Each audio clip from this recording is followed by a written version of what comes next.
Olá, mais uma terapia. Eu, vocês e uma pia de louça para a gente dar conta. E o assunto de hoje é vulnerabilidade. Uma palavra bonita, uma palavra grande, mas com significado tão bonito e tão grandioso quanto. E a vulnerabilidade nada mais é do que um sentimento de desproteção, né? Uma coisa que está desprotegida, você fala que aquilo está vulnerável. Só que vulnerabilidade não necessariamente precisa ser vista sempre pela ótica da ausência. Ausência de segurança, ausência de proteção. A gente também pode olhar a vulnerabilidade como uma condição humana. O ser humano é vulnerável. O ser humano é frágil. E a gente, cada vez mais, tem visto isso. A gente se orgulha muito dos nossos feitos, da grandiosidade das nossas realizações, do quanto que nós conseguimos realizar atitudes, atos, efeitos. Só que a gente esquece o quanto que a gente é vulnerável. O quanto que um vírus pode nos destruir completamente. Uma alteração climática pode devastar um estado inteiro. Famílias e mais famílias. E por aí vai. Então o ser humano ele tem esse sentimento de grandiosidade, né? O sentimento de onde ele se sente no controle. Então toda hora a gente vai ver a ciência, os especialistas fazendo seus comentários, tirando as suas conclusões sobre tudo, sobre absolutamente tudo. Sobre coisas das quais eles não podem se defender, ou não puderam se defender, mas ainda assim eles vão insistir em explicar e dar razões lógicas para se segurar em alguma coisa. Porque no final das contas, a ciência é o Deus desse século. A ciência é esse grande ser que, claro, eu não estou dizendo aqui que não se pode se estudar os fenômenos e por aí vai. Não é isso. Eu estou falando é que hoje a gente está como Faraó no Egito, sabe? Moisés se apresenta em nome de Deus e fala que o Senhor manda que ele liberte seu povo. E qual o sinal desse Deus? Faraó pergunta, né? E Moisés vai lá e mostra um sinal miraculoso. Ele lança o cajado no chão e o cajado se transforma numa serpente. Só que o faraó, a princípio, não se comove com aquilo, não. Pelo contrário, né? Ele evoca os seus sábios e os sábios reproduzem o mesmo feito. Ninguém sabe como, se de forma truque, mágica, a gente não sabe, mas o texto bíblico é claro que eles reproduzem isso. Ou seja, eles explicam aquele truque, que na verdade não era um truque, mas apenas o começo, né?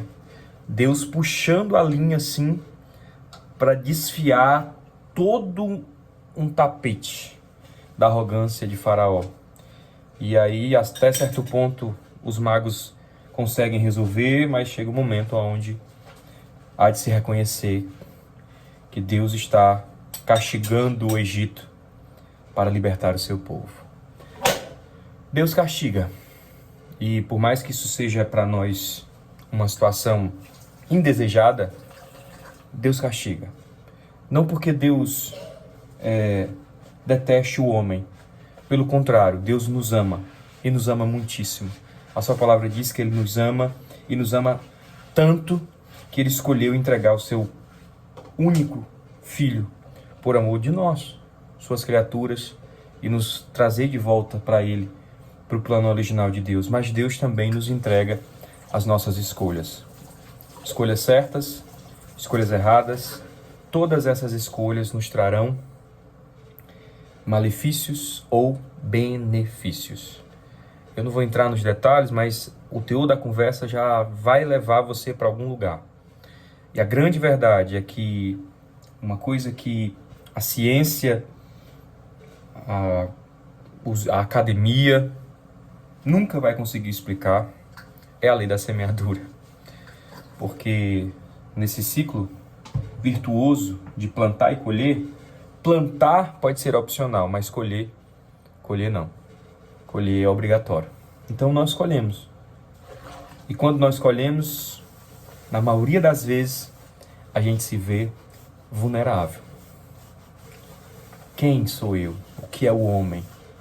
O texto bíblico diz que nós somos uma gota no fundo de um balde. Nós somos o pó do nada, menos que nada. Esse planeta, essa bola azul flutuando na imensidão do cosmos. Nós somos pó em todas as suas, em todos os seus detalhes, em todos os seus sentidos. E nós somos vulneráveis. Então, o que é que acontece? A gente poderia evocar um pensamento de, então eu vou me fortalecer, eu vou me desenvolver mentalmente, emocionalmente, fisicamente, eu vou criar a Torre de Babel, né? A primeira coisa que os homens pensaram em fazer quando escaparam do dilúvio e ouviram falar desse dilúvio que varreu a terra. E Deus vem e mais uma vez frustra os planos dos homens, confunde as línguas e nós temos a grande confusão de comunicação que nos cerca até o dia de hoje.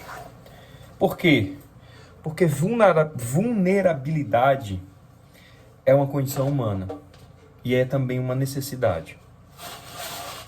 A palavra diz que maldito o homem que confia no homem, ou seja, o homem que confia em si mesmo, ele está fadado a fracassar. Mas bendito é o homem que confia em Deus. A palavra do Senhor, num salmo que eu amo muito, diz: torre forte é o nome do Senhor. O justo correrá para lá e estará seguro. Então, não é necessário criar artifícios para fortalecer a vulnerabilidade.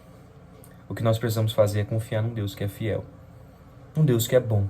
Bondade é quem Deus é. Amor é quem Deus é. Deus é amor. Então a gente tem que tentar entender isso. São muitas as perguntas que nós poderíamos fazer para Deus. Se Deus tivesse a oportunidade de nos receber no seu gabinete para uma grande coletiva de imprensa, nós teríamos muitas perguntas a fazer para Ele. Mas com toda certeza, nós não nos contentaríamos com as respostas. Porque se Deus, na grandiosidade desse ser divino e extraordinário, pudesse ser compreendido pela minúscula mente humana, ele já não era mais digno de ser adorado. Você compreende? Então são os mistérios de Deus e a gente tem que aceitar isso. Não, eu tenho que encontrar uma resposta. Muitos tentaram, muitos buscaram e eles só encontraram mais angústia e preocupação. O livro de Eclesiastes inteiro é sobre isso, sobre um sábio tentando encontrar razão na vida e ele não encontra em nada, na cultura, no entretenimento, nos prazeres, no dinheiro. Ele percorre tudo que ele poderia alcançar naquela época e ele tem um só resultado.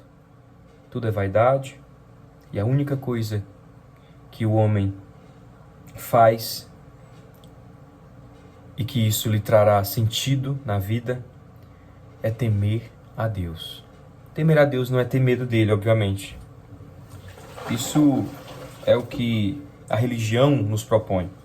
Temer a Deus no sentido de cuidado, Deus vai te castigar. Como eu disse, Deus castiga. Mas essa não é a primeira linguagem de Deus. Você sabia disso? A primeira linguagem de Deus é o amor. Deus sempre vai nos falar com amor. Mas quando a primeira linguagem de Deus falha, a segunda linguagem de Deus é a dor. E essa parece que é a linguagem que o homem melhor responde. O homem melhor responde à dor. A gente não sabe por quê, mas parece que a gente aprende mais. Parece que a gente é diminuído na nossa vulnerabilidade. Então esse vídeo é um pouco sobre isso. E sobre outras coisas também. Mas sobretudo sobre a nossa necessidade de encarar essa vulnerabilidade. Não como uma fraqueza, mas como uma dependência. A dependência de que olhar para mim não vai trazer grandes respostas. Mas olhar para Deus é confiar na sua bondade. Ele diz, os meus pensamentos não são os seus pensamentos, nem os meus caminhos são os teus caminhos. O que é que Deus tem preparado? Nós não sabemos. Mas com toda certeza, o que Ele tem preparado para cada um de nós é bom. Descanse em Deus. Confie nele. Porque a sua vulnerabilidade é a forma como Deus melhor se mostra. O texto diz, na fraqueza do nosso ser, Ele aperfeiçoa o seu poder. Que Deus te abençoe.